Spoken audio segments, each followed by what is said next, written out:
All right, long-term VWAPs. Probably most of you have already been aware that you're going to learn this. It's one of the special pieces of the puzzle for sure. So let's get into it. Quick reminder, the goal is not clarity. The goal is simply to recognize when we have clarity. Don't make that mistake as you start to learn some very awesome things as we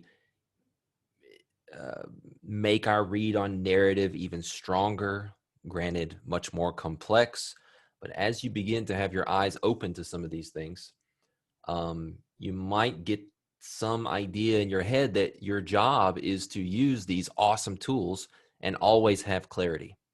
The fact is that we're never always going to have clarity, but I am giving you some really good frameworks to very often have some clarity, but not always. The goal is not clarity. The goal is to recognize where you have it and where you don't.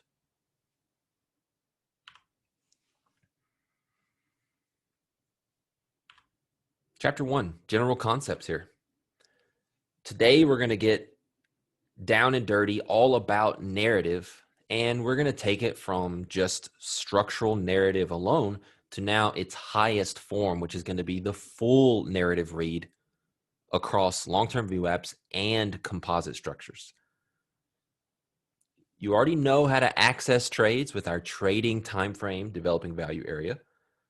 So we understand both the concepts of, at this point in time, prior value.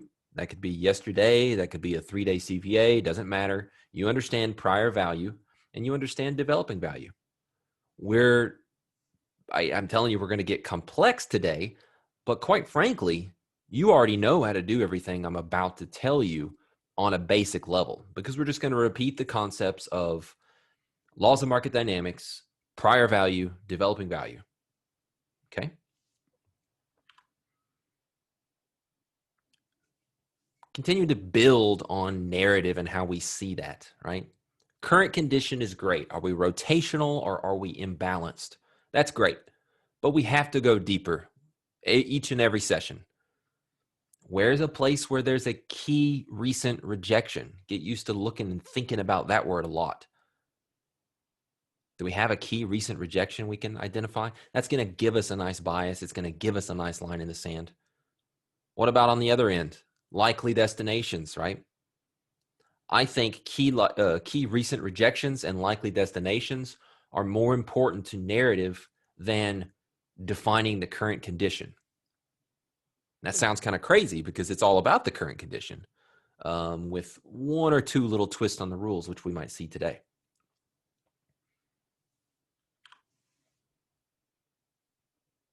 There's an acronym for you, LTVW, or LTVW apostrophe lowercase s for plural. Long-term VWAPs. We're going to use both prior and developing values for the year, for the quarter, for the month, and for the week. Not like the rolling 5 days or rolling prior 12 months for the year, but just pure, simple calendar years, quarters, months, weeks. We're going to use monthly and weekly quite a bit, not just today, like ongoing, NADRO trading, at least for intraday traders, okay? Remember, you can apply this stuff. You can tweak it to different time frames, lower than what I am doing here, much higher than what I'm doing here. And you're just going to use different tools. You might focus almost exclusively on the yearly and the quarterly, and the monthly might become your trading time frame, or the weekly might be your trading time frame. So let's build out a chart book.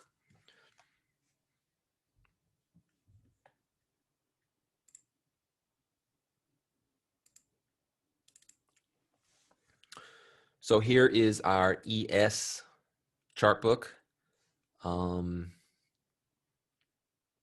Let's do it like this.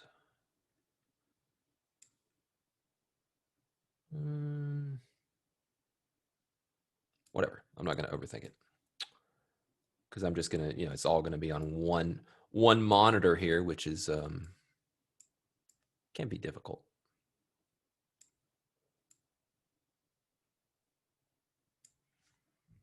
So let's see here. I'm just gonna duplicate this chart.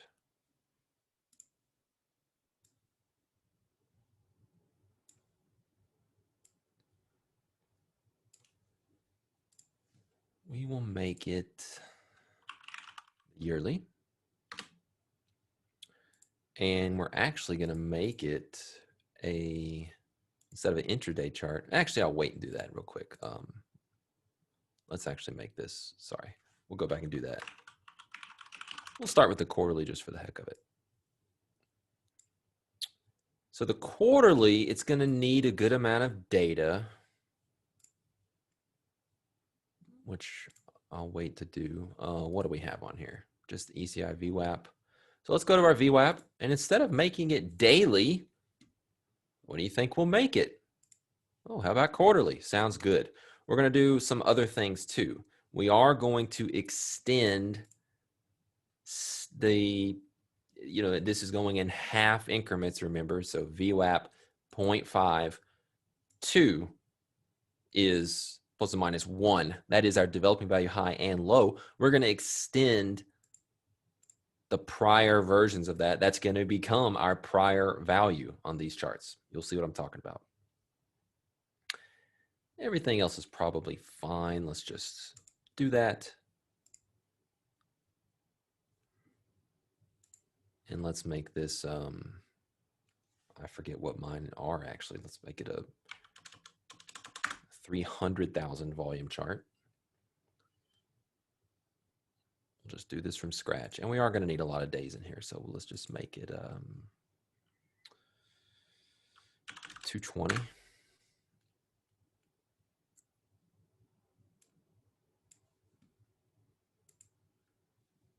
I'll just duplicate that chart again.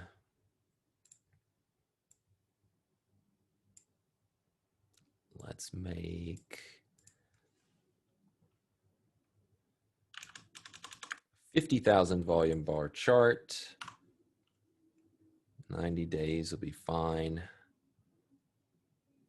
And let's make that VWAP, once it loads, a monthly. Oh, it's going to change the name.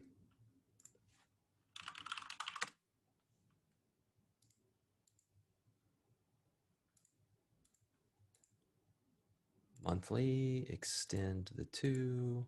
Oh, I actually extend the VWAP as well. I'm sorry. It's not as important. You guys know kind of points of control don't matter as much. So that looks too small. So let's make this 150,000 volume. This is also pretty small. So I'm just going to make this a 500,000 volume chart.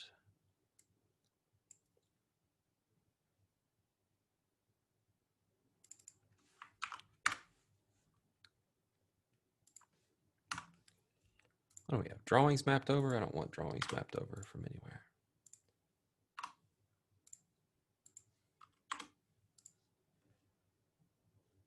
We'll duplicate this one to make a weekly.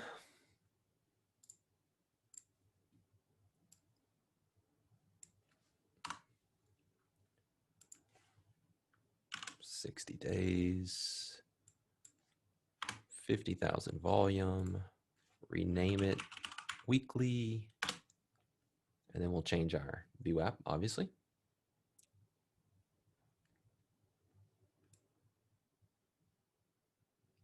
That'll be fine for now. You don't, if you are, we're looking at scrunched views of these charts, but when you look at this, I can see 3 full quarters here. So that's plenty to be able to see whenever I'm really analyzing that chart. The rule of thumb is if you are going to have a chart that's in a very fixed position, let's say that you did have them like, this or something, you really do want to be able to see at least kind of a full periodicity, in this case, a quarter, in this case, a month, in this case, a week. if you had them kind of at full size. You want to be able to see that. So we might make this a little bit bigger over here. 70,000. Ultimately, me tweaking these numbers is not going to change a thing. Let's highlight the point of control, the VWAP from last period. There you go. It's really not as big of a deal as you might think. There are no magic settings. I just like to be able to see a full period under kind of a normal view. And then finally, we'll make a yearly. I'm just going to duplicate this one. Bring it up here. And the yearly, for me, is typically a daily chart. So that means instead of intraday, we make it a historical chart. 2,000 something days is plenty.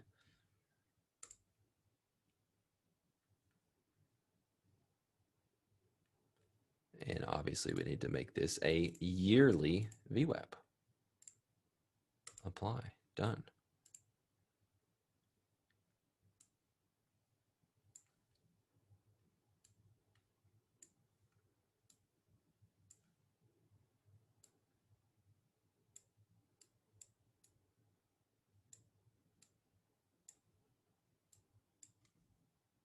So something like this would be a good looking chart book here.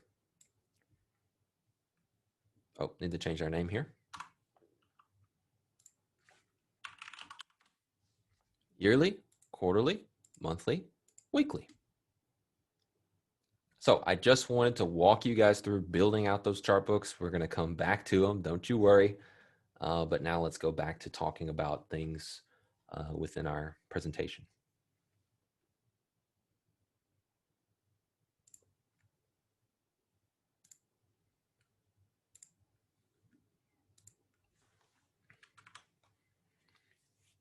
We said LTVW, that stands for long-term VWAP. Yes, I realize maybe it should just be LTV, but I somehow made it like phonetically long-term VWAP, like syllables. So whatever, that's what it is. No one complains. We have weekly developing value area high. You want to put a W and then a dash and then our normal like DVAH, right? That we might use intraday or something. A DVAH by itself signifies that's your trading time frame. And for us, for me, for a lot of us as intraday traders, that's your intraday daily DVA. So if you put DVAL, we know what you're talking about. That's today's. If you put PVAL, that's yesterday's value area low. But if you put an M in front of it, well, that means we're talking about a return pullback of monthly prior value area low. Now, these last two things here I think are important. A breakout pullback and a return pullback. Old students, you better pay attention here because we're using new terminology.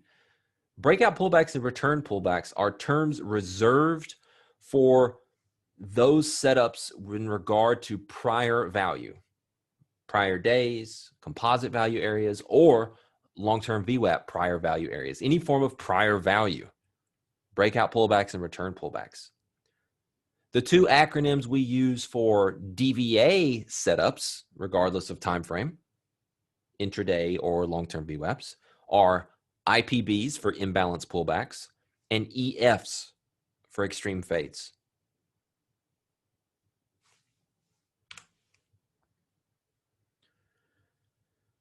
Real quick, because I think it should have been included here.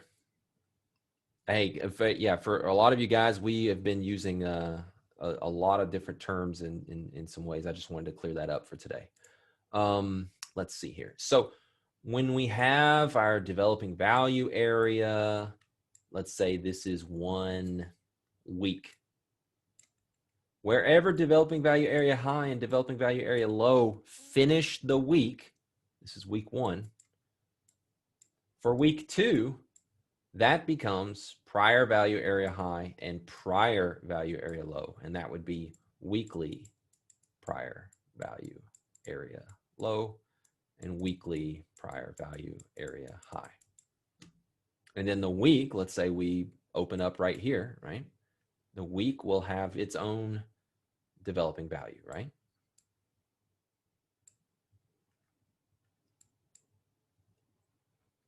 So each period, whether it's a week or a month or a year, whatever, is going to have its developing value area and its prior value area. And then the new developing for this week on week 2 becomes prior value area for week 3.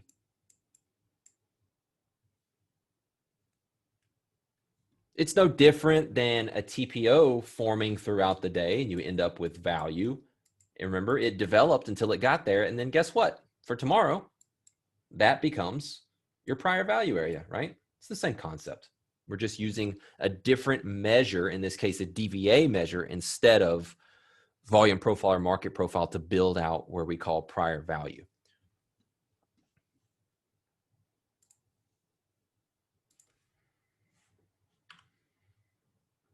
Now, this is common sense, but I just want to say it. Sometimes it's like a real screwball for people. It's hard to process, but it's common sense. Don't let it trip you up. Any long-term VWAP only becomes usable after the next lower periodicity begins its second cycle. Otherwise, they're just the exact same thing. So let's think about it. It's January 2nd. It's Monday. We got a brand new year. It's the first trading day of the year. On that Monday, what's the difference between the yearly developing value area, the quarterly developing value area, the monthly, the weekly, and that day's developing value area? What's the difference? Nothing. They're all the exact same thing because we don't have time progress so that some of these periodicities can begin becoming unique. Okay, it is common sense, but I've seen people come up with like fancy tables to describe this and all kinds of things, but like you don't need all that. Maybe you do, and if you do, that's fine. But anyways, after the first day is done, then we have 2 DVAs for that Tuesday. We have Tuesday's developing value area, and now we have a weekly, right? Because the weekly is going to be comprised of yesterday, Monday, January the 2nd.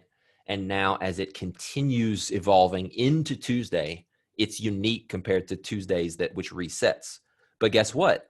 The week is the same as the month, is the same as the quarter and the year. So those are all still duplicates, right? Once we have 1 week done, well, then we're going to have a daily and a weekly and a monthly. And then once we finish Q1, then we're going to have a daily, a weekly, a monthly, and a quarterly, like that type of stuff, okay? So common sense, but always good to just point that out.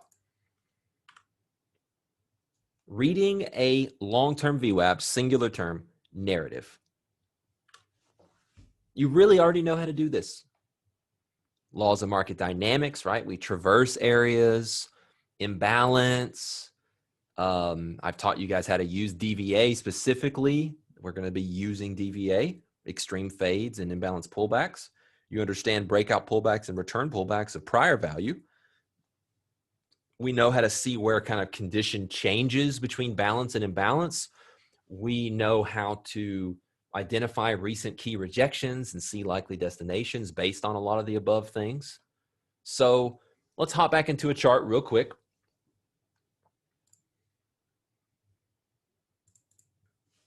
And we built out this S&P chart book. I'm going to save it real quick.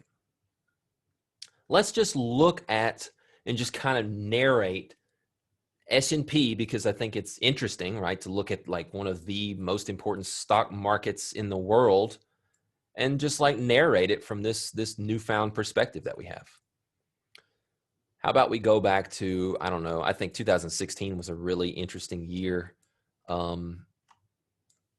What happened here in June of 2016? You guys in the UK should know. Brexit. This was Brexit. So one freaking day we just went, boom, limit down right into VWAP for the year after having been imbalanced up. And by the way, we were attempting to begin to break out pullback off last year's value. And then boom, Brexit, just this rip to VWAP to the tick and then rip back higher, a little micro imbalance pullback and breakout pullback of prior value. And then we start to trend higher. The trend falls apart right here. This is a little small return, extreme fade where the imbalance fails. And then what do? What happened in November of 2016? Trump. So this was into the night Trump got elected. Limit down into VWAP again, and then rips higher by the the end of the session and whatnot the following day. And then it's pretty much an attempt at kind of an imbalance pullback. And by the way, that's an overall breakout pullback of prior value, finally confirming that. And then it's off to the races. 2017, what happens? We try and get imbalanced up early. It falls apart, goes to VWAP, finds support, extreme fade from the upper end of developing value high for the year, which brings us to VWAP again. Then a couple little tiny attempts to stay imbalanced and a little rug pull. And then a couple of nice imbalance pullbacks for the year, which actually sends us into kind of ridiculous fast trend mode there as well coming into 2018. We never interacted with prior value in 17, by the way. 2018, rug pull, February, I believe. Yeah, February was really volatile, comes down, prior value, finds support, extreme fade here as we return into developing value. We go to the upper end, come back out, try and get imbalance down, but prior value again finds support. Beautiful little deal here, extreme fade as we can't remain imbalanced down and we keep finding support, which leads us to the destination across developing value. A couple of VWAP supports here, and then a couple imbalance pullbacks as we go higher. That falls apart. Never really got an extreme fade off the upper end. It just kind of went to the lower extreme and then tries to bounce, can't get to the upper end. Again, lower extreme, tries to bounce, can't get to the upper end, and that leads to an end of year sell-off right there. 2019 opens up, rip roar. Right here's where we inflect with prior value. Oh, and by the way, that we went all the way across the prior year's value there into the end of the year. That's where we found support and started to bounce, which leads us to 2019. Little micro return pullback while we're imbalanced, by the way. Now, granted, this is still January, so you'd still be using like monthly developing value area on a smaller time frame to watch this imbalance. Anyways, we hold back inside. Imbalance holds. We go to the upper end. We try and break out pullback. The imbalance fails. And so that's a potential place to say, okay, we're not holding cleanly outside prior value, and that's a place to short. Granted, the prior point of control and VWAP hold us here. VWAP holds a lot on some of these longer time frames in ES, if you haven't noticed yet. Didn't make it across developing value and prior value. Couldn't make it. A couple more holds from VWAP, right? And now we're starting to see that breakout pullback of prior value holding, confluent with VWAP, confluent with prior value high. Beautiful trade locations there. And ultimately, we really rip into the end of the year, which brings us to the, I was about to say magnificent 2020, but it's been anything but I guess trading wise, it's been pretty magnificent. Anyways, starting to grind higher. VWAP still developing here. It's hard to really make much of it, but then boom, sell off, imbalance pullback with a kind of a sloppy return pullback of prior value, right? Ultimately, it goes halfway through it, pulls back, can't stay back above, can't get back into developing value. And that's the move. There's the destination right there across prior value. As you might could tell, there's more to it. So, further imbalance, we try and hold the imbalance pullback right there. It's kind of hard to see, I know, right here. And ultimately, the 1.5 stops us. And then we pop back into prior value, and that holds. Kind of complex, right? We'd love to see a extreme fade down here of developing value, but we just couldn't get it. We continue to hold prior value. It zips across and then gets us back across developing value. Then a couple breakout pullbacks of prior value, which leads to kind of this astronomical imbalance up until where I recently tweeted, you may have seen, 35.80 was where I was looking for the top on a medium-term basis. And today, why do you think I'm talking about swing longs in my prep? You can already see from this one chart here. So We don't interact with the yearly a lot. There's only like 4 or 5 things a year where it's pretty impactful, I think.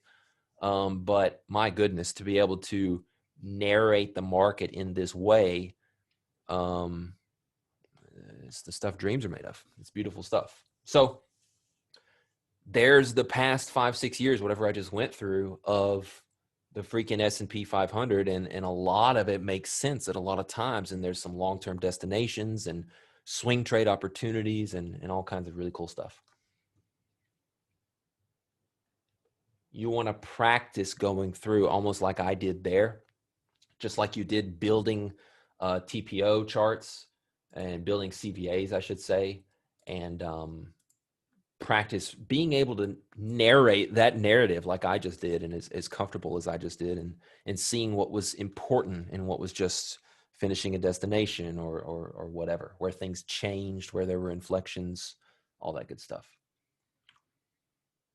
Now, what about multiple long-term VWAPs, right? There's a hierarchy to this. It's going to sound a little complicated. Maybe one day I can find a way of saying it in a better way, but this is as good as I know how to say it right now. Between the year, the quarter, the month, and the week, I've already told you we're going to use the month and the week a lot more, right? But the higher time frames, right, when comparing the quarter and the week, the quarter is more important. Between the year and the month, the year is more important. I put that in quotes for a reason, because it's like, yeah, it kind of carries more weight because I think there's larger time frame participants and a larger time frame sense of inventory that's connected to, but it's less precise. It's less usable. It's less immediately usable as an intraday trader. Okay. Yeah. Always have to keep in mind. I know there's people here that like to swing trade and whatnot, and they're here for that. So keep in mind what I say is relative to kind of what I do, and you can adapt. Lower time frames are less important, but they're more immediately usable. They're more precise. You can take extreme fades off a weekly with some real sense of precision. You can almost just trade looking at that chart. Whereas the yearly, you're going to go above and below a reference by 50 handles and not even notice. So it's not precise. It's not something you could just say, well, I'm going to use like an intraday rotation stop here, and if that doesn't work, then the narrative is wrong, or whatever. It's just, you could just chop yourself to death trying to do that. So the final point down here is very important. We often defer to the lower time frames, and that could be the weekly, in order to gain clarity on exactly how a higher time frame narrative reads, such as the monthly or the quarterly, when and where that's ready to participate in. So we're going to look at a lot of examples of that towards the end. But for now, I'll just tell you, if the quarterly is forming a nice imbalance pullback, right? This is the quarterly picture. And you're saying, okay, I want to be getting long here. Like, this is an imbalance pullback. Like, I want to be getting long. But this is a huge freaking area. And it might take 3 or 4 days for this to start to turn up and give you some meaningful entry in terms of trade. You could just buy some call options and hope for the best, but that's not what I'm teaching here, okay? What could we do? Well, the market's been heading down, right? This is the quarterly. What might the weekly look like? Well, maybe the weekly has been imbalanced down, right? During this period. Here's the weekly overlaid on top of that. What might we look for to participate in this quarterly imbalance pullback long? Oh, wait for the weekly imbalance to fail and then look for extreme fade opportunities. They're not always going to be that perfect, and they're not always going to give this to us, but a lot of times they will. So defer to that lower time frame, because think about it. This is dissonance, right? What the heck do you do with this? Here's where we start to begin to understand the complexity. Well, the quarterly's telling me I want to be long, but the weekly's imbalanced down. Like, what should I do? Which one should I believe? Well, the quarterly's more important, but you could continue shorting the weekly imbalance as long as it keeps going down, especially when you now think about combining that with your intraday tools. My goodness, right? There's plenty of room for making those trades before you start to see, aha, something's really falling apart here on the downside. Oh, the weekly's going rotational. Oh, the intraday's imbalanced up. Oh, this makes a lot of sense to be getting long from this quarterly developing value area imbalance pullback. You start to put it all together. And again, I'm getting ahead of myself, but the main point is defer to the lower time frames in order to gain more tradable clarity, precision, better timing on some of these higher time frame ideas.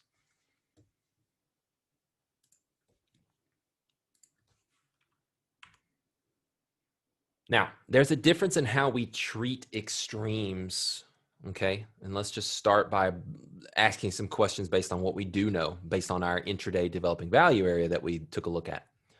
Do we go long at the +2? What do you think, chat? We're imbalanced up or something, or heck, we're even rotational. Doesn't matter, okay? Here's the +2 here, and here's the +2 here. Is it a good idea to go long into the +2? Is it a good idea to go long into the +2? No. Okay, 100% correct answers. No, not a good idea. Do we short there though? Well, in the rotational one, yes, I'll give you that. Okay, that's a great place to short, especially if narrative it checks out and tells you that makes sense. Oh, it's a great place to short. Momentum shift, upper extreme. It's an extreme fade. It's a perfect setup. Nothing wrong with that.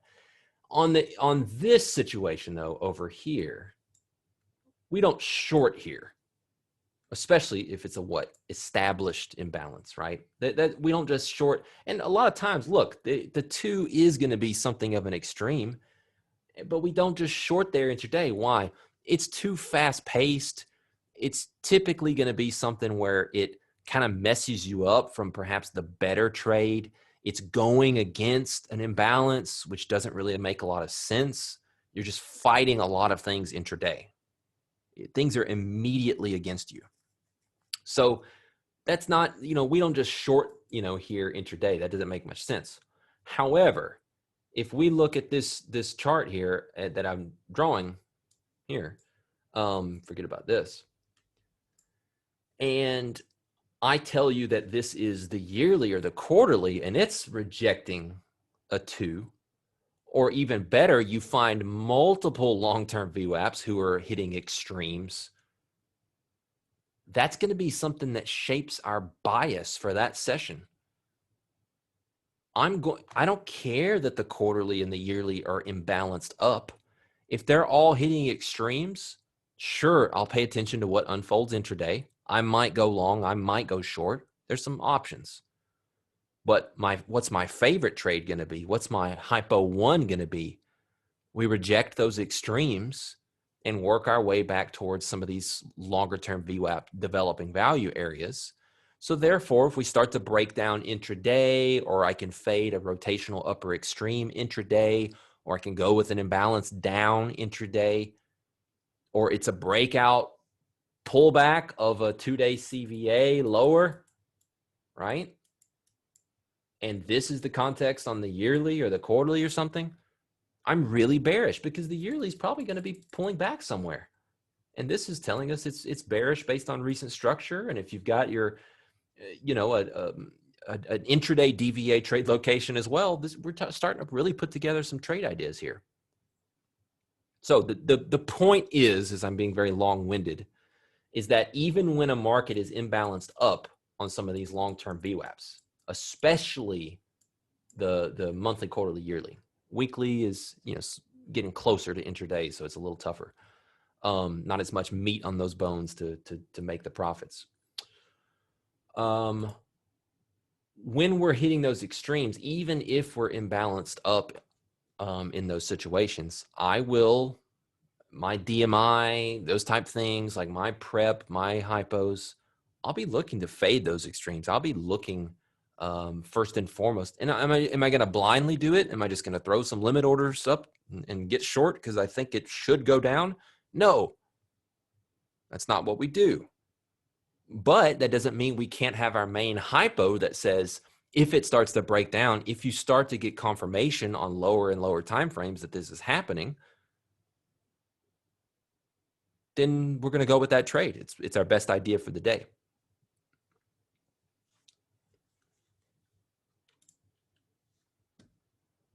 And as you saw my tweet, nobody called the top in the S&P more precisely than I did. And there's a whole lot of chest beating going around about people who'd been saying it's overheated for 4 weeks, and now they're saying, yeah, I told you so. But you guys are getting the tools to actually really be better than that.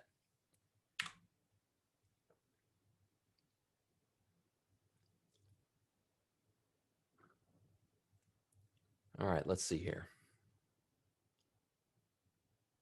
What do we have going on here? This was the exact situation I've been talking about here. We were, wait, no, it's not. Honestly, guys, I don't know what this slide is and what I'm supposed to tell you about it. I'm guessing this is the yearly, quarterly, monthly, weekly here. Let's see if I can figure out something to tell you. I have no idea what this is supposed to. It looks like we're imbalanced down here for the year. It must, I remember doing this. The quarter here doesn't count because it was a new quarter. So this is the same as the monthly. They're the same. So we're not going to even pay much attention to that. We're pushing, oh, it's just an example of pushing some upper extremes. So we're pushing the 1.5 into the high here on the monthly. And we're pushing the 2 right here on the weekly. And that's within a beautiful context of coming up here, that this high at this point and this point is up here into kind of an imbalance pullback down. So this is crude oil, a recent imbalance pullback for the year, which was fading upper extremes on lower time frames. It made a lot of sense. And this was a trade that worked very, very well. This was when it looks like when things started to really, really crack. And as you guys know, we went, sub 20. And it was all from this exact point that we're highlighting here. So that's what I wanted to tell you for that slide. All right. Use some slide notes, Merritt. Okay. Confluence. Confluence is going to be very important, right? That's one of the big reads on narrative, right? And today's all about narrative. So confluence is very important. Confluence can take 2 different forms. You can have price confluence. We have monthly prior value high, okay, right here. And we have weekly developing value area here. So right here, we have some confluence. Let's say we're coming into the open and we're doing our prep. Well, guess what? That better be on your radar as a bullish line in the sand. That's going to be a green zone on my DMI, right? We have price confluence, confluence of multiple references from our read on narrative at the same area, grouped together. That makes a narrative stronger. In this case, we also have our second type of confluence, which is directional confluence, which doesn't have to be references near each other. So let's do a different example to tell you, it's the definition of directional confluence or bias confluence is quite simply that. You have a monthly chart that has done something like this. Okay. What do we think about this? Well, we're bullish against the monthly lower extreme here. And the weekly looks like this. I don't know. Developing value area. It's imbalanced up. This price level and this price level don't have to be anywhere near the same. In fact, let's make it look like this. There you go. So really, this weekly is probably about right here, and we're going to look at, it's almost like a continuation play on the monthly, right? Where it's in open space on its way to the destination. But on the weekly, it's an actual imbalance pullback. But at the moment we're doing the analysis, which was back here, when we're doing our hypos or whatever, we would say we've got directional confluence. We've got some form of confluence between the monthly narrative and the weekly narrative, which both have us bullish. Their most important references were nowhere near each other. They were 75 cents apart in crude oil. Okay, so it's important. Don't always just look for stacked, like multiple references at the same price levels. When you're putting together a complex multi-time frame narrative read, which we're going to talk about doing, directional confluence is very important. How many of our long-term VWAPs and different things are bullish today? That's going to matter. If you got one thing that's bullish and you've got 5 other things that are really bearish, are you bullish or bearish that day, right? Common sense, but we want to put this into process. We want to think about these things. Also, price confluence, grouped references in close proximity to each other, they also matter. It makes for some tighter lines in the sands, and it makes for some good trading.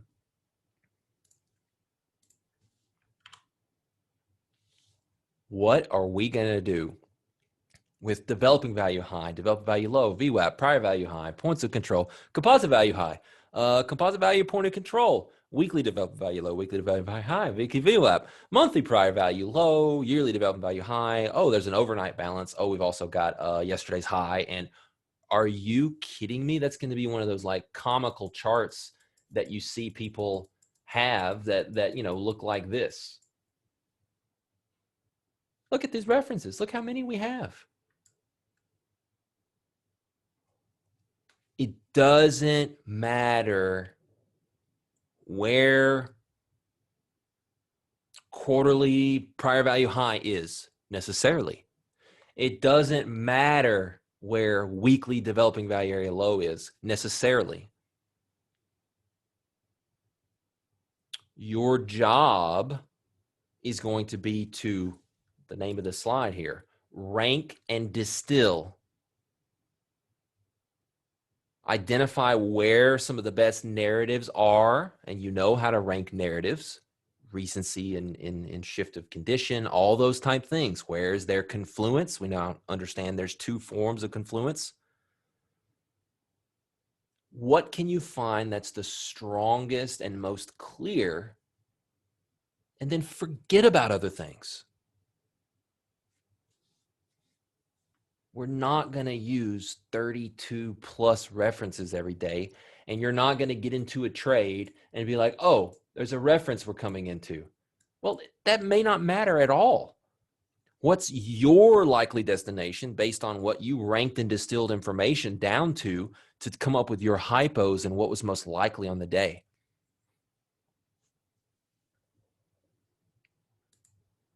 Some people get the idea, and it's a good idea that, you know what, I want to be able to really look for confluence. So I'm going to take all these references and I'm going to map them over to one chart, my confluence chart.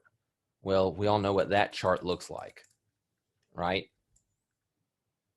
Not very helpful. What's helpful is learning to rank and distill information from these references and determine which of them are most important today. Which of them matter to you today? Might be one of them, might be none of them, might be a group of 3 of them that agree with each other. There might be dissonance. We're going to talk about all this. Remember, find clarity of narrative where it exists. If you've got recently in crude oil for the year, this is the yearly developing value. And you got VWAP right here, and it's looked like this for like 3 months, right? And recently we had a couple of VWAP rejections in crude, and then it's kind of like this right now. Do you think I've been using this level or this level in part of my preps or part of my daily game plans or hypos or anything? No. They don't matter whatsoever. Am I kind of more bearish, like immediately the yearly right now in crude? Yes, because we rejected VWAP a couple times and maybe we're working our way down here. So yeah, I'm leaning bearish directionally on that chart, but enough to where it's going to make me want to get short intraday just based on the yearly and now I want to short intraday? No, not even close, right? But there's been other trades where we've broken out and retested a prior value area and things like that on, like the monthly or something. I forget what it was exactly. And that's something to really lean off of. That's a condition change, a retest, great line in the sand. And by the way, it's occurring within the context of some yearly VWAP projections. So it's beautiful.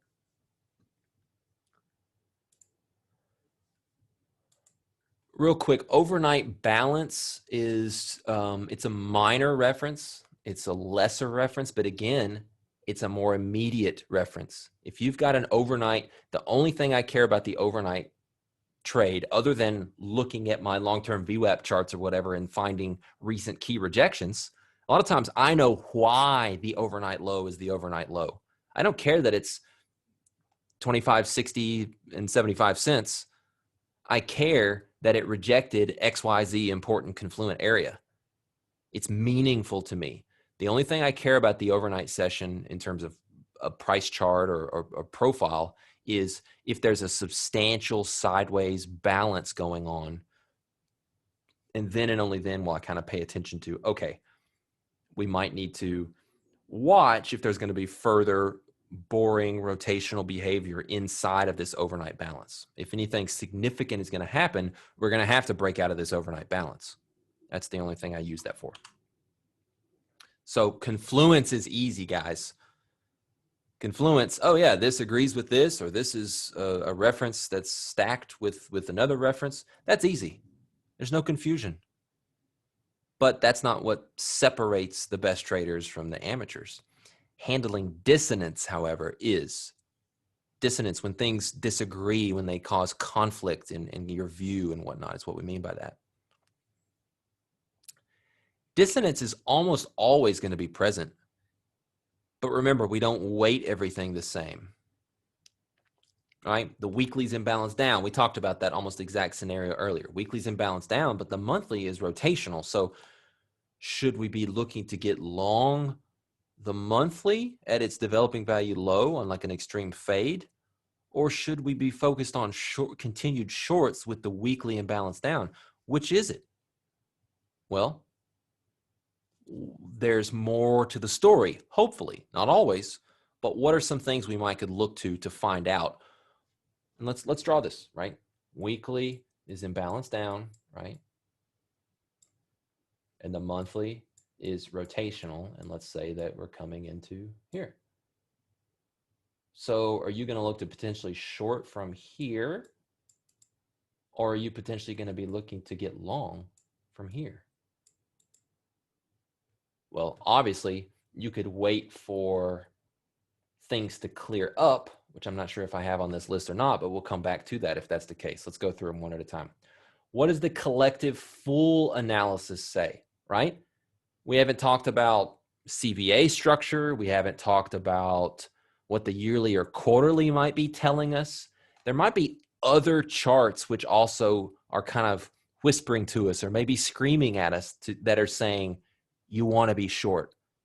Go with the weekly imbalance down and just be cautious that it's a lower extreme on the monthly. Otherwise, we think the monthly is going to get imbalanced down because it's a beautiful short setup on the yearly, right? Something like that. What's the full analysis? Is it a significant break or failure of leaving a composite structure, right? That might lean us more towards wanting to get long despite the weekly being imbalanced down. Obviously, we're always going to defer to our intraday, our trading time frame, to make any of those decisions, right? We're never just sticking our neck out there based on this narrative stuff. Again, what does structural narrative say? That's repetitive now. What does our CVA narrative type say? Has the weekly been imbalanced down for a long time, or is it a fresh shift to imbalance down? That matters, right? Energy. Maybe the weekly had been balanced and now it just broke and it's just getting imbalanced down. There's probably more energy behind that move than one where the weekly's just been imbalanced down since Tuesday and now it's Friday. That's the weakest thing on this list. You know, maybe I could even remove that. But there is something to that. Things don't stay imbalanced forever, but I just want to be very careful with that. We don't look at something and predict, oh, it's been imbalanced down for 3 days now. It can't continue. I'm going to fade it. That's not what I mean by that. Just be aware of how long it's been going on or if it's a fresh shift. Remember, strength of narrative. How recently was the condition shift? Are there other things on the monthly, right? Maybe instead of just viewing the monthly quite simply as, oh, it's rotational and we're at the lower extreme, so we should be bullish. What if the monthly's been looking like this? Right? With that compression type move into it, guess what? Keep going with the weekly. You might get a really good break here. Where's the monthly balance occurring relative to its prior value, right? Maybe if we do some more, maybe monthly prior value is like here, okay? And then we've been kind of rotational, but then recently we saw this, boom, breakout pullback from monthly prior value. And now it's kind of coming into this area. Well, we're bullish from here. We're bearish from here. There's dissonance there. So this chart's almost neutral and the weekly's imbalanced down. How do you handle all this? Where is the all clear? So that was the final thing that I said. Going back to the basic example of monthly, this first section of the monthly here. Monthly's imbalanced down. It's coming to a lower extreme. So on our intraday chart, we'll say, okay, the monthly is a bull zone from here.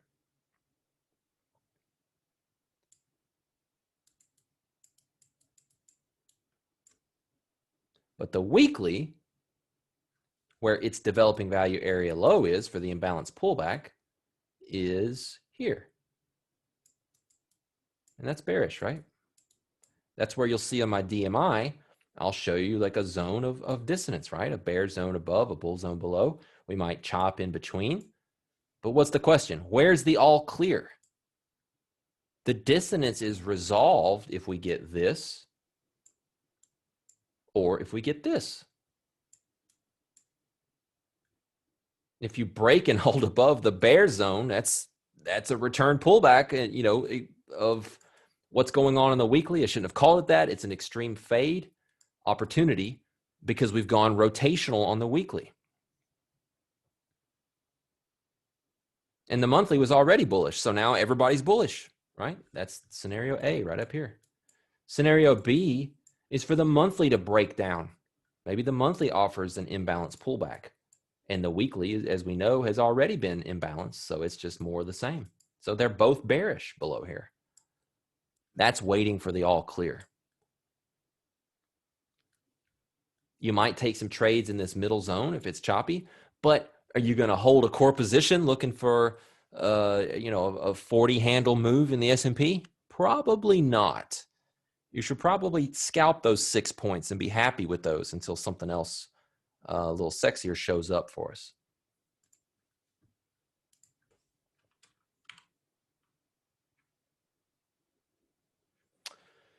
So, handling dissonance.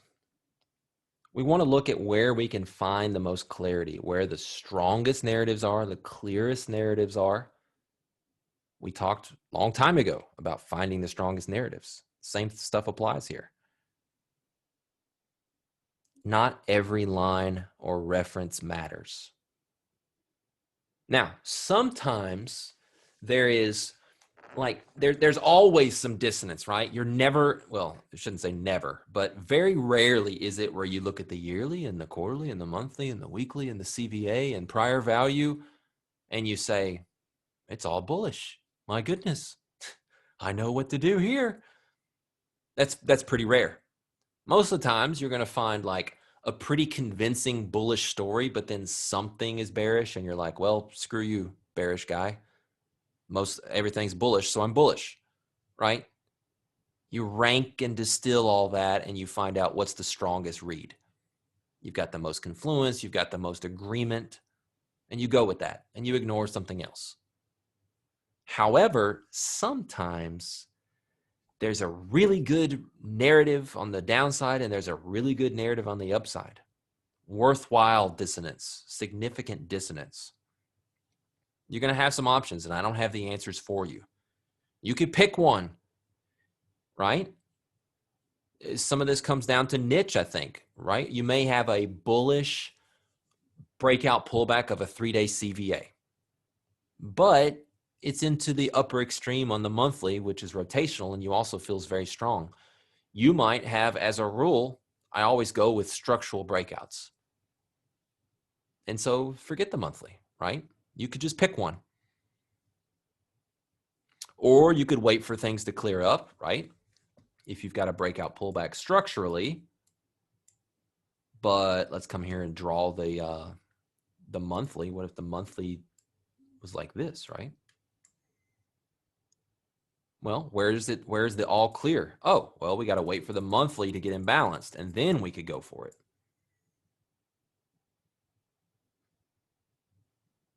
So you could just wait for the dissonance to clear up. You could pick one.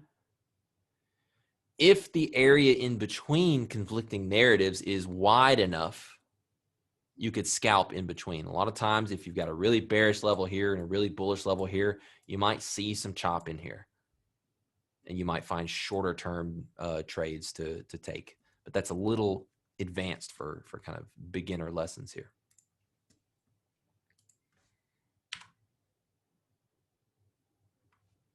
We're going to combine long-term VWAP read with structural narrative read.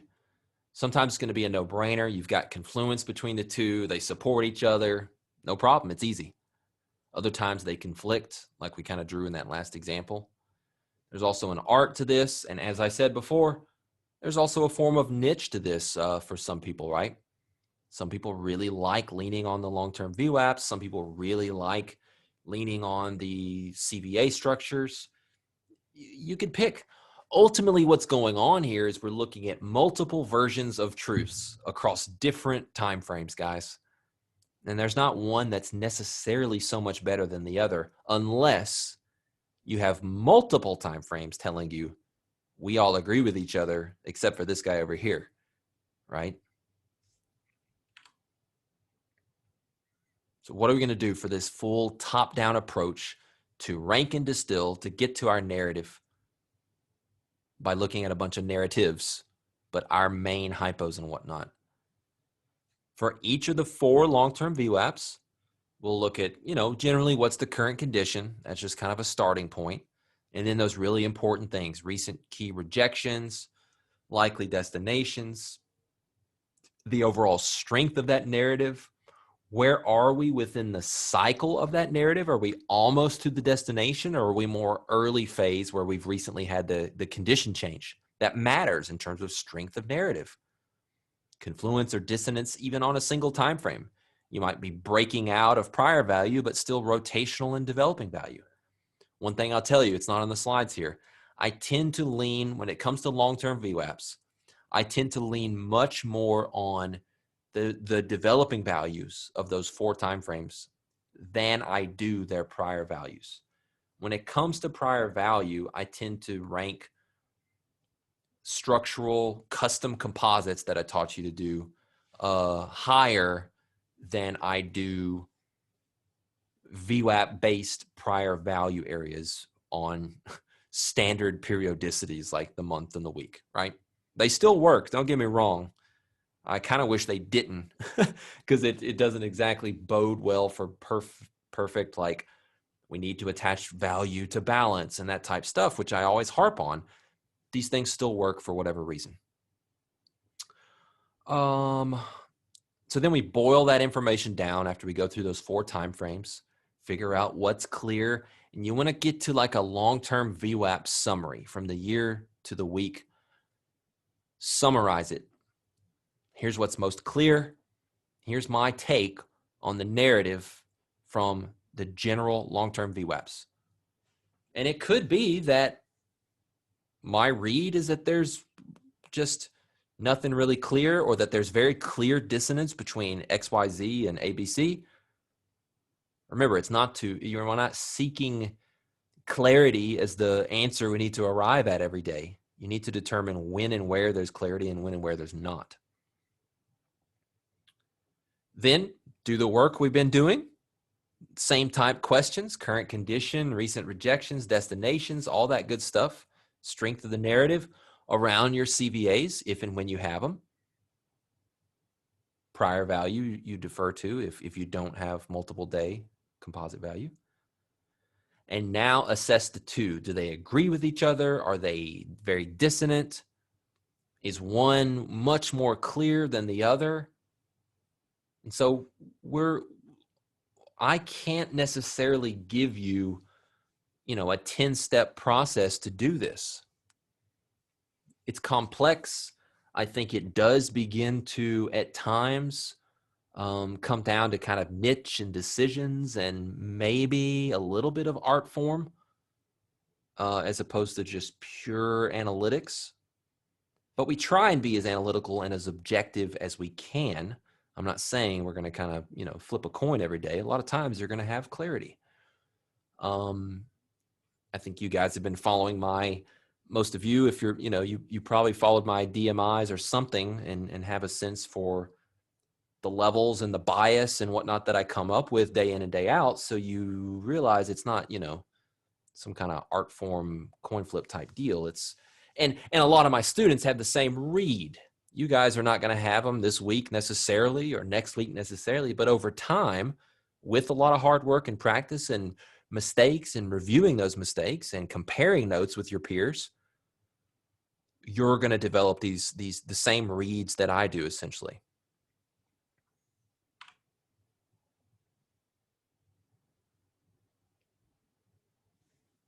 Examples.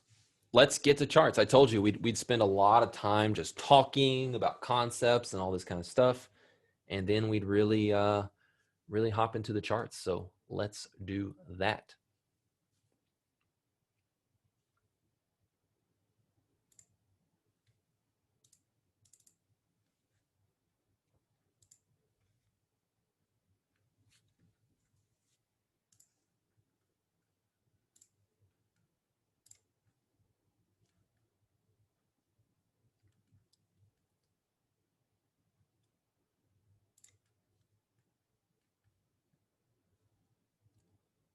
All right.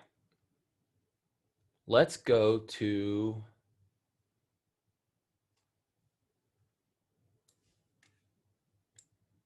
August 31st. It's just like, I think that was a Monday or something of like 2 weeks ago.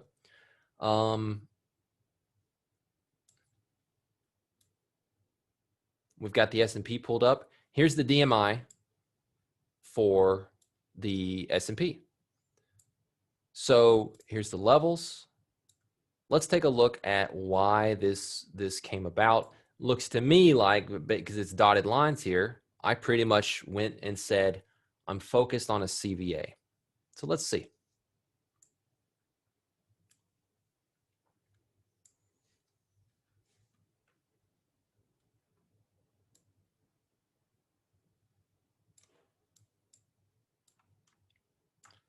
I can already see the CVA right there.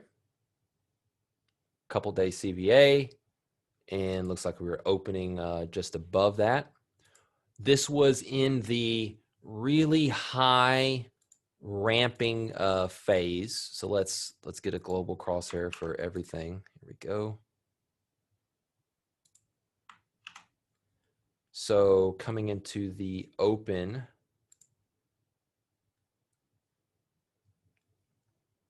we're hitting some extremes. So I'm leery. So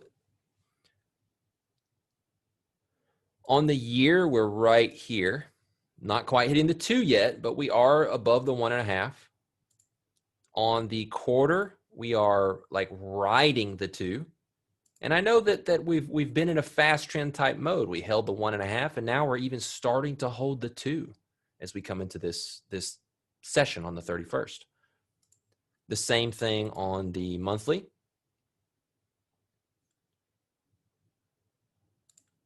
What does the weekly look like? The weekly, almost the exact same thing. It's actually riding the 2. So that's why when I first saw the prep here and I saw the CVA, I was like, why wasn't the composite value high a green level? Probably because I'm balancing the extremes we're hitting on all the long-term VWAPs versus the fact that we're just above a 2-day CVA. So right off the bat here, I'm handling dissonance. I'm defer. I don't have a lot of levels to lean on. There's not like a fresh return pullback or an extreme fade opportunity or anything like that after a fresh condition change on any of the long-term VWAPs. They're all just fast trend, getting parabolic. So it's a pretty unique situation, really. Maybe it's a bad example, but it is what it is. But I do have some structure, and that's pretty much all I've got to lean on. And so that was my choice for the prep. It looks like I chose to perhaps say, let's fade some rotational behavior.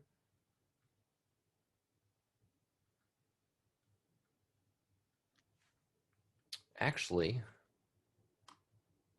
this was an imbalance pullback, right? This was the first down arrow. And this, I can't tell you exactly why, just glancing at this here, I liked the short. Let's look at the write-up.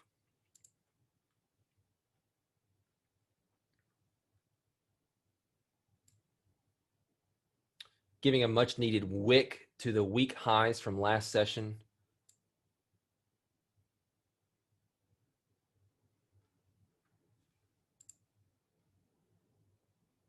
Yeah, okay. So if you don't look at the overnight session, you can see that there was a really kind of weak looking high area right there. And so we actually, this was the first short off that area, and then we go rotational intraday. So you think, okay, could you get longs here? But I don't love the longs yet because we haven't actually tagged our composite structure. And so in fact, I'm still kind of leaning short depending on what happens here. And what is this overall? This is an up thrust pattern. We have two swing highs here. We go through it. It's confluent with VWAP, and the sellers slam it, and that's where you want to join them. And now you're looking to get involved here. In fact, I remember having an ad in this area, and it ultimately didn't work out. But I remember this day well. I was short from here, and I was looking for the overall return pullback of the CVA confluent with the imbalance pullback of DVA to get this destination down into here. The recipe is there for the shorts. I liked the shorts because we're on those extremes on the long-term VWAPs. Once that's all said and done, and it doesn't play out, obviously I stop out of this position somewhere in here. I said I liked the long, right? From there, bulls are in control. We had to wait a long time for the next trade, but it was something of a retest of our key line in the sand. You had to be quick, blah, blah, blah. Well, what is that? Well, that's this right here. If we failed to hold inside the CVA and I gave the shorts a chance, I was initially leaning short even though we were above a 2-day CVA, and then we try and get that play, it fails. Now I'm looking extreme fade all day around this zone of a breakout pullback of the CVA and extreme fade of our DVA.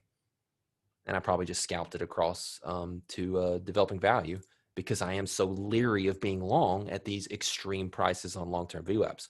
Woo! Just one simple day right there. Look at how much.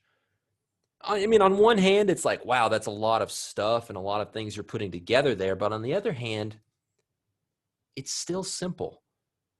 Extremes on all the long-term VWAPs. So I'm kind of bearish, but we are above a CVA. I gave the bears my first opportunity at risk to continue to go with that. One was with an imbalance. One was kind of a cheekier play, if you will, from VWAP with an upthrust pattern. Poor highs from the prior day. It was good to take them out on the RTH session, even though they'd been taken out overnight. That's exactly where it played out. We gave the chance, the downside trade, a chance to work. It didn't. Now we shift gears. Rotational intraday. failed to hold inside a CVA, we'll fade a lower extreme to get long. Easy. Let's do another one.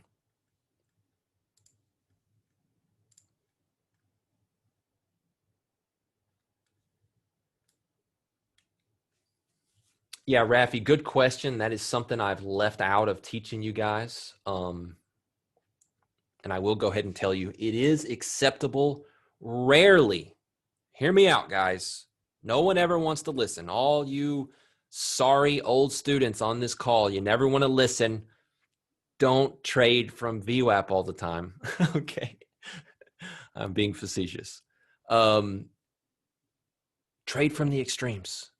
Take the setups that I've taught you. But yes, once in a blue moon, if and only when, as you see all the students admitting their guilt, if and only when VWAP really makes sense from a trade location, from a narrative perspective, from an actual reference right there, and like I had an upthrust pattern, plus the reference, plus the bias, then you can do it. It should occur very rare. Like I said, most of the times you should be fading extremes, going with imbalances. The middle area of VWAP, especially when VWAP is flat, is a very choppy place, and it will chop you up. Okay, let's keep going. Okay, so the very next day, I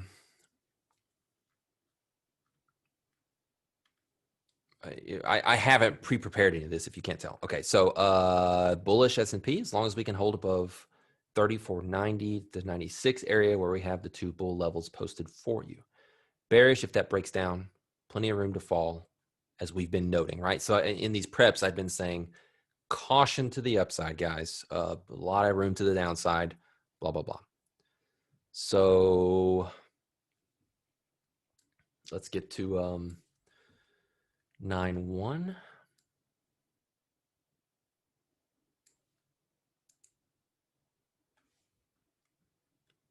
So it's a new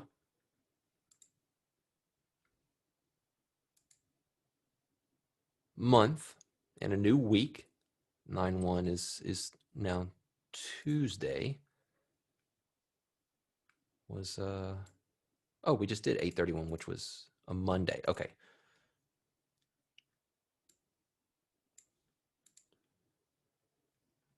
Really not sure where these.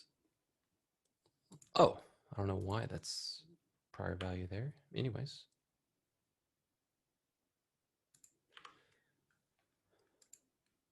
So we do have prior value, which we're opening inside of. We'd still have our 2-day CVA.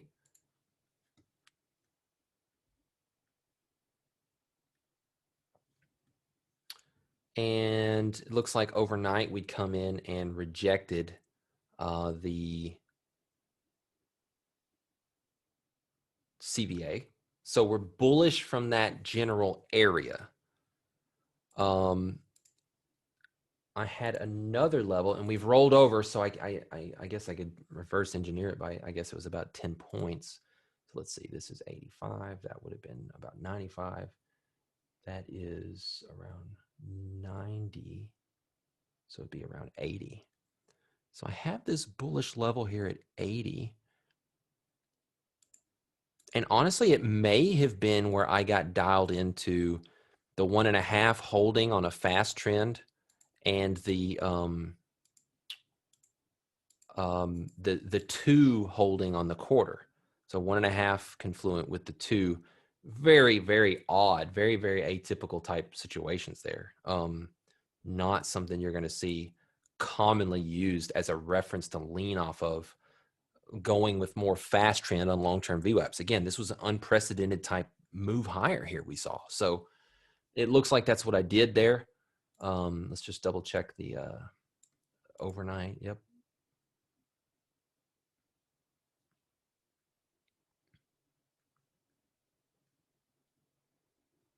You know, I may have highlighted that poor low actually as well, which was around the same spot as those other references. So there's something about that in today's prices, 80 level that I liked.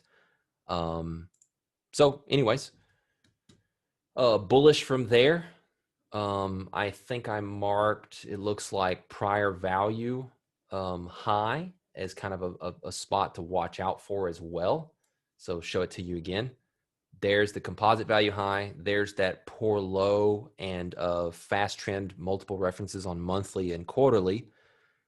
There is the composite value low, and here's prior value high. So the fact that we had accepted back into that overnight, I wanted to leave that as a reference. So mostly structural references except for this. Well, I guess I can just, what did we like? So we had a long early on and then a couple longs late. What did that look like? So right into the 930 open, we're pushing a lower extreme. It's from our composite structure area. In fact, it's kind of the stacked two bullish references that we kind of wick into right there. This is a simple extreme fade. Where's the acceptance picture? It's clearly higher. Is there anything that's bullish about, bearish about this market? Sure, prior value, right? Let's just highlight it. That's probably why, in fact, from a long time, I don't know why that level was there. But anyways, that level was already there when we started. So we had held under there overnight. So, you know, it's a great place as you make the rotation away from the CVA across developing value that you're also traversing the prior day's distribution, which, by the way, is less important than the CVA, which is why we're long from here instead of short from here. But we get long from the low of day, and you know it's probably best to just come out there unless you're really thinking it can go much higher. For me, again, I'm continually leery of just holding core positions long in this environment, as I thought the move was getting very extended on the long-term VWAPs. So probably good there for just kind of a scalp or position play. But then what happens is we start to hold higher, don't we? We really ramped, you know? And if you go back and look at these four arrows that I drew later in the session, well, here's the first part we scalped. And then we start to see that this is holding, but there's no DVA setups in this sequence. It's still rotational. But then guess what? First arrow is here as we go imbalanced up. And there's your other three arrows. So you're seeing exactly the whens and the whys of my recaps and whatnot here. See, I was more conservative about getting long. You know, am I getting long VWAP here? No, it's in the middle of prior value. Am I adding to positions? Am I trailing stops? No, I probably just scalped across this. And then I waited to get a developing value area trade location that made sense for the current condition intraday based on my half skepticism about higher prices and the fact that we have indeed rejected a 2-day CVA and now are offering breakout pullbacks from prior value as well. The market's still hot. I'll go with it, but you're going to have to show me that you can get imbalanced up and hold it. And that's what I did. Beautiful stuff. So many lessons from each and every day.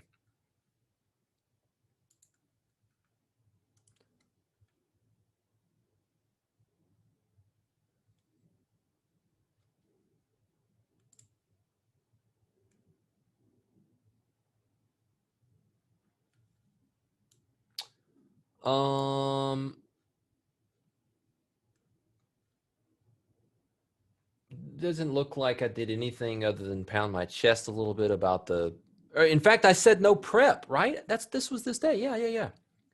No insight today. One single comment. We appear to be heading for 35.85, whatever. We can overshoot it. If we wick this area, I'll start to look for shorts as long as intraday conditions tell me being shorts appropriate, right? So that's what happened. And that's that push right over here into the yearly +2.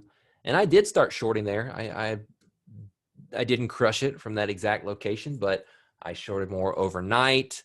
I got mine on the down move, but I didn't short that ramp. I did short once we cracked from that area into the close, but I didn't hold it for like a swing short for 200 points. I didn't do that. Let's go to another day.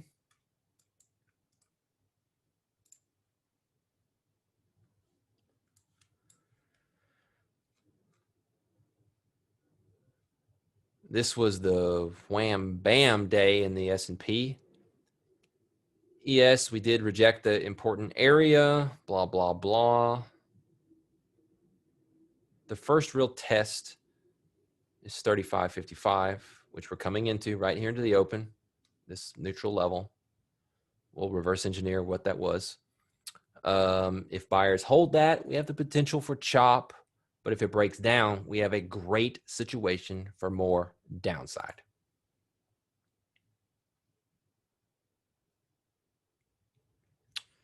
So I was aggressive, as you might could imagine. It's kind of cool. We're walking through these chronologically day after day rather than just like, here's a picture perfect example for you of a return pullback. You know, like this is like real life day after day.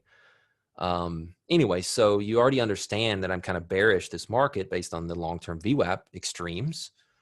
And then we had a whole cluster of references down here, which it looks like we got to, man, I'm probably not going to replicate every one of these for this example here, but we'll do what we can. Let's take a look. Let's see what we might see coming into the open and what we might think. This is 9.3.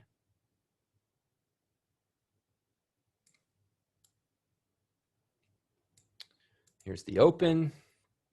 Let's turn on my global crosshair. So all our charts go to that spot. Turn it back off so it doesn't go crazy when I do this. Okay. So right into the open, those first two little short arrows. Well, let's do the analysis. Okay. First major inflection. Who can tell me in the chat by looking at my long-term VWAPs what it is?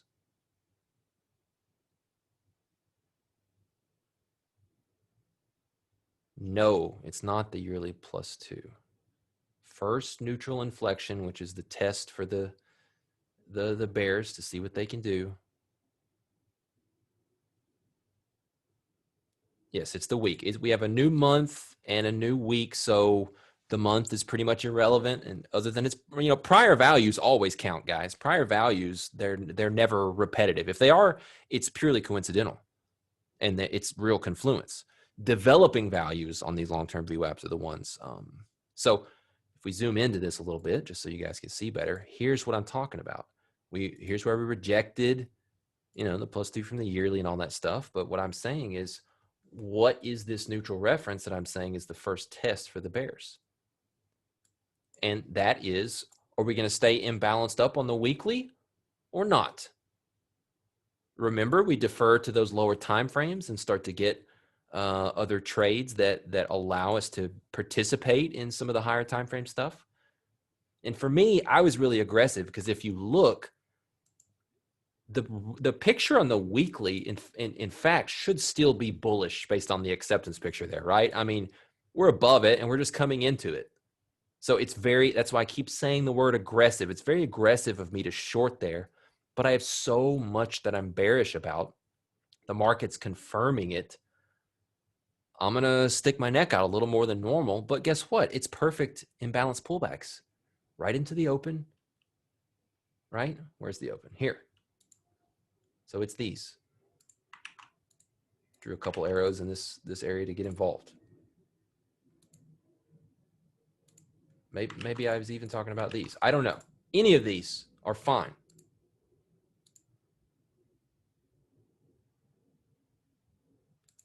And you're already starting on a micro level. Here's the precise level weekly developing value area high was. So any of these shorts are on a micro basis, on a short-term intraday basis, below weekly developing value high. But you always do want to be aware of kind of like rhythm. Like, see this right here? This is a perfect example. This is a beautiful imbalanced pullback. But intraday, you would have been below weekly developing value area. So that's why I continue to stress this is very aggressive. We have acceptance changing intraday, but on this higher time frame on the weekly, it should technically still be a bullish zone. But remember my priorities as I rank and distill. I was really quite excited about the short. I thought there was huge. I'd been saying it in my DMI for a week. Big downside if we can crack. We got big downside if we can crack. You know, I didn't feel like an idiot. It wasn't happening. And I continued to find ways to get long in trading what is. Not, you know, Mr. What's his name, you know, drawing down as it, you know, says it's got to go down. You know, that's not what we do. Anyways, beautiful imbalance pullbacks, aggressive shorts early, absolutely cracks. Oh, where's my next arrows on the chart here? These two. Then we'll have one more later, you know. Oh, well, it's just the next imbalance pullbacks we get. And whatever, you know, this is a CVA. Here we are, right? This was that 2-day CVA. That's what this zone is. That's why I had kind of a cluster of levels in the area. Where's the weekly? What's happening?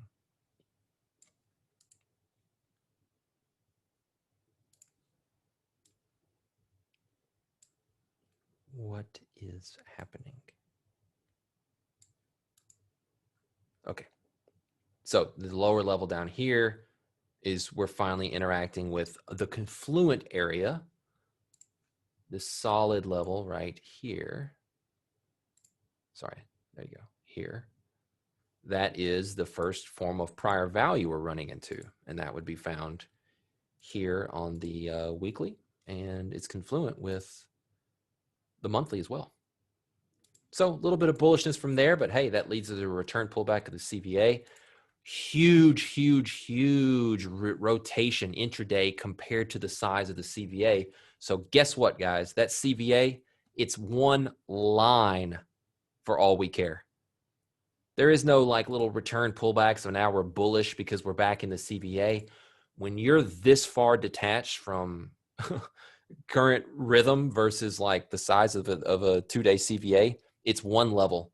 And you either need to fully accept above it to change, or you need to continue to accept below to change your view of acceptance relative to that CVA. It's one level. So anyways, there's the two arrows short, imbalance pullbacks.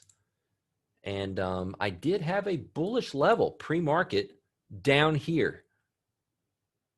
Pre-market prep, bull level. What is it from?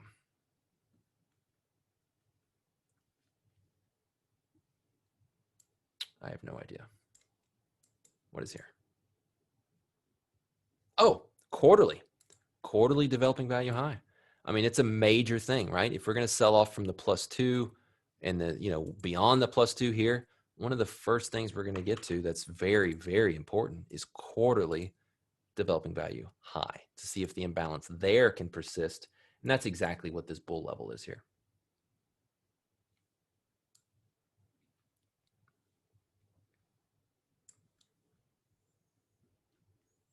Okay, let me try and go find a little bit more of a regular example, not like that. I mean, that was great to do, crazy volatility. Guess what, guys? One of the craziest days in the S&P, right? I mean, this was massive type day. Like this was like, you know, one of the craziest days in a decade, right? I know Brexit, Trump election, blah, blah, blah, but this is up there with them. And the references work, the DVA works, you know, it just works. So let's go try and find more of a hum-ho day and talk about here. Let's see.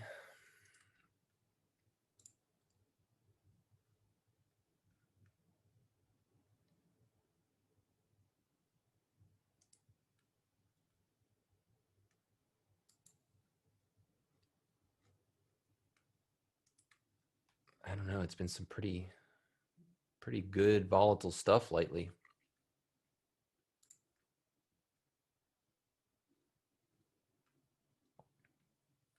I don't know. Let's look at the 9th. What do you say?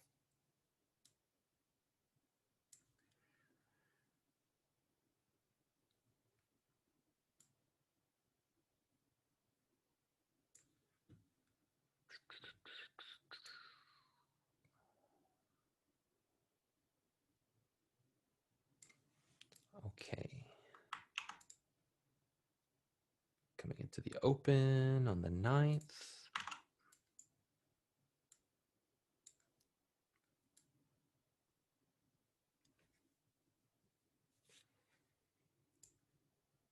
We would have been using this older CVA structure before the 9th started to form a day and a half of balance there.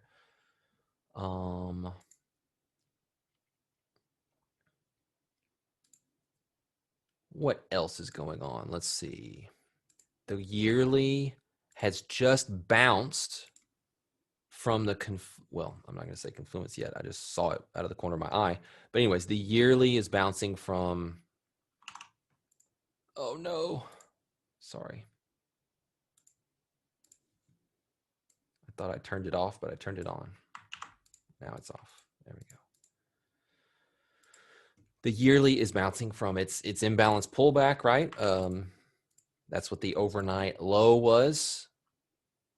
And it was confluent, as you can see, with the quarterly. But quarterly's gone rotational, right? So this is a really bearish area to look out for as we come into this day. It would have looked like, this, I guess, as we're coming into the day. So that's going to be a bearish level. This was a very bullish level. And that's what these levels are, right?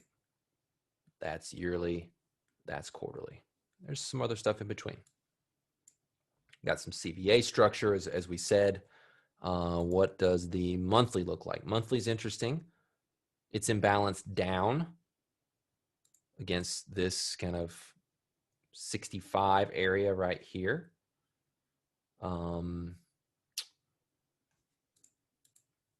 And that's confluent with the week, but it looks like they're the same, right? We can't use, they're the same thing because it's a new month right at the start of the week. So they're the same. Prior value confluent down at this level here, which is kind of where we held back into after wicking below it in the overnight session and then continued to drive. So in fact, by the time we come into the open, we're kind of compressing against the imbalance down on the week. And as we know, we're bullish from the year.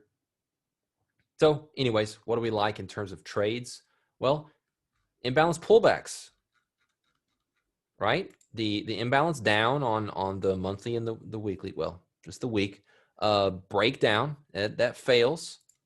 And so, there's opportunities to get long along the way as what develops. We're bearish at higher prices, aren't we? Because of the quarterly. The quarterly giving that extreme fade at its developing value high. Now, is it always that precise? No way. In fact, it didn't quite make it there, right? But could it have done what it did over here and wicked up instead of stopping at 34.14? Could it have gone to 34.40? Easy, right? 34 points, 36 points.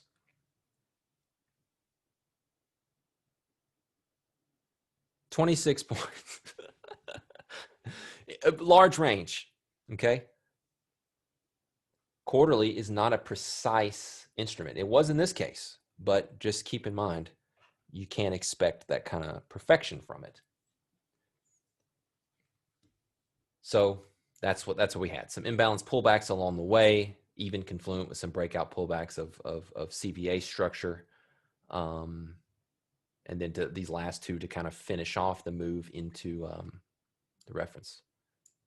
So sounds kind of simple, right? I mean, a lot of this stuff is kind of, I know how to lay it out there. I know how to think through it very quickly. I know how to deliver it and talk about it. But when you jump into this, you're going to feel lost. You're going to feel, a lot of cognitive dissonance around, well, how do I handle this versus that? I do think that we've had a lot of clarity around some of these narrative reads as of late. But look, some of the longs I was taking in different things were not necessarily with composite structure, which you guys have seen over the past couple of weeks. Like, you probably look at my DMIs and whatnot, and you say, well, heck, he's not doing what we're doing. What's he teaching us? The composite structure stuff is great. There's nothing remotely lesser about composite structure versus long-term VWAPs. Long-term VWAPs is maybe going to be the shiny new toy you're interested in, but composite structure is absolutely critical and absolutely fantastic.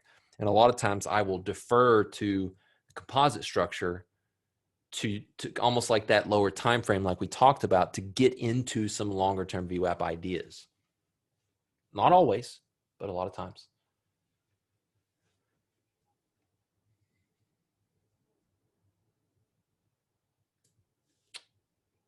All right, let's go back and talk about developing this week.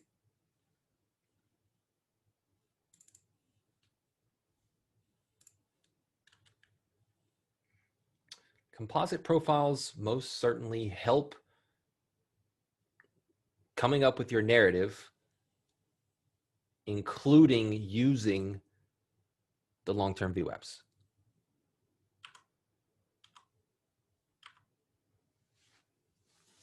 This week's all about narrative. Yeah, you're still going to, feel free to trade extreme fades and balanced pullbacks that make sense with narrative. Continue to have fun, get some trades in, but I don't really care about your trades right now. I could care less. I want you guys focused. The most important part of your day is your pre-market preparation, ranking and distilling information to get to your hypos. And by the way, now that we're getting, I forget what we called it, the pinnacle of narrative reading or whatever, or narrative reading in its highest form, hypo 1 should be, just so we're clear, your most likely scenario, what you see as most likely. Hypo 2 should be next most likely. Hypo 3. Don't kill yourself over, should this be hypo 2 or hypo 3? I don't know. Don't worry about it, right? But if you do have clarity around this is most clear, this is most important, make it hypo 1. Don't make it hypo 3. So priorities on narrative. Your pre-market prep is the key piece of daily work. You should complete one for both crude and S&P. Let's get more reps in. I don't care if you trade both of them or not. Do a prep on both of them. Share it with the room. Post your preps before the open with the room. Use your peers' work as well as my DMIs to check your work. Did you nail it? Did you miss something small? Are you confused about why Merritt has this line on his chart? Talk about it with each other. The collective group will figure it out. And if I need to come in and help, I will. Did you miss something huge, right? Don't beat yourself up too bad. You think I ever missed anything huge? You think these days I never, ever miss anything? It's rare, but yeah, I make mistakes. So you're going to make a ton of mistakes, just like I did trying to learn stuff. And sometimes Johnny will say, I'm bullish based on the CVA breakout or the CVA failure, return pullback. And Sally is going to say, I'm really focused on this, rotational monthly thing here. I think it's got a lot of rationale to kind of remain rotational based on XYZ. Sometimes it's just going to be a bit of a matter of choice, like we talked about, two competing narratives, roughly equal. Hey, you might both make money, you might both lose money, blah, blah, blah. One of you might knock it out of the park because you picked the right one, but that's just kind of lucky. And the same goes for me in those situations. And then the nightly recaps, I'm going to give you kind of like we did today, right? Here's my full take on my prep, how I saw things, and why I ranked and distilled and ended up at what I did in terms of hypos for the day. Should be a fun week. We are opening up eyes to see things that some of you previously thought unattainable. It's going to be pretty sweet. Yeah, some good questions here. For crude oil, my kind of standard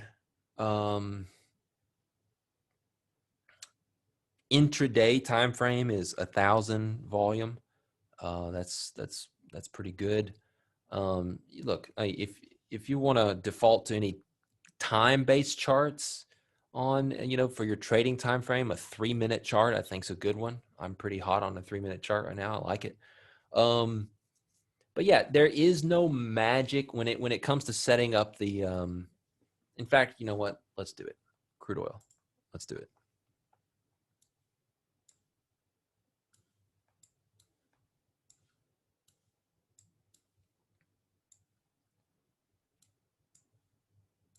Duplicate this chart.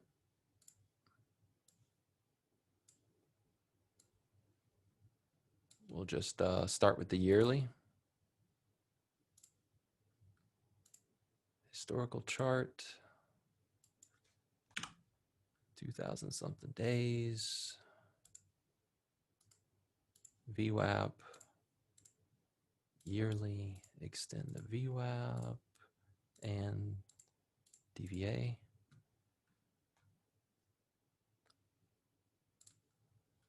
Oh, sorry, I'm sharing the wrong screen.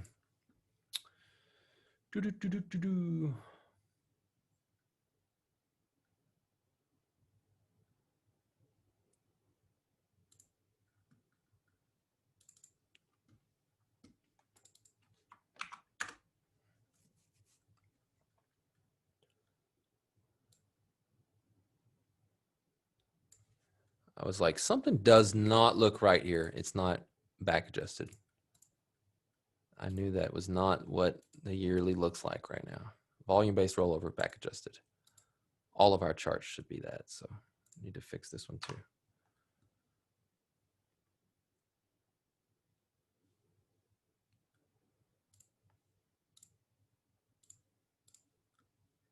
There is our real year. All right, let's duplicate this again. Make our quarterly.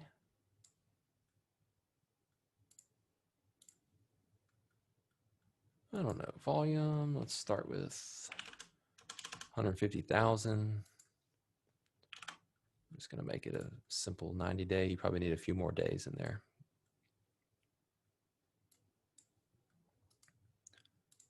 VWAP, quarterly, extend the VWAP and developing value area.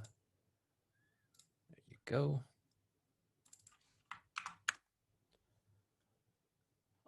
Let's duplicate that chart. Make our monthly.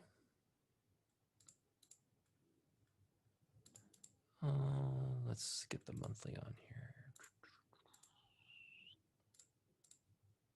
So you see it's way, I can see 1, 2, 3, 4 months all in the same view. So what's volume should it be? Well, it's too large of a chart. So, 30,000. See what that looks like. Pretty good. Let's see if we could see all of August on this. Pretty much, right? So, that's a decent view. You could go a little smaller. You don't have to see all of it in its shrunken view, but you would most absolutely want to see all of it in more of like a normal size view. So this is, you could almost see 3 periods here, 2.5. So, we could go a little bit tighter, but I'll leave it.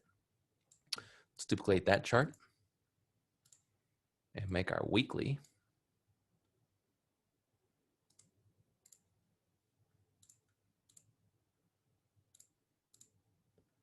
And again, let's go to like 8,000 or something. There's nothing magic. I am just spitballing these numbers. You can pretty much see a full week just about on this small chart, though it's plenty good. So there you go. I'm not saying these numbers are what you should have. Yeah. In fact, I think we could go to 100 or something on the quarter. And again, you want to load more days there so that you can get a proper prior value. You see, it's calculating prior value off not even a full quarter. So you do have to come in and load, more days.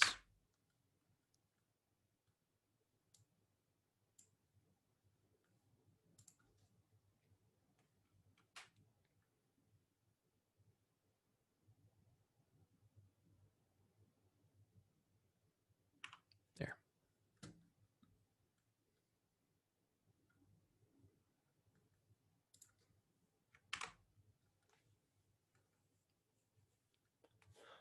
All right, guys. I think you have let's go back and show real quick the directive for the week. Make sure you post them. That's really important. Share your work. Don't be afraid if it's stupid or whatever. It's going to be stupid sometimes, and we're going to call you out on it, and that's going to make you better. Otherwise, you're going to live in stupid world all by yourself and remain that way. So put it out there, get the critique, and we'll all get better together. That's what we're here to do. Cheers, guys. Have a great week.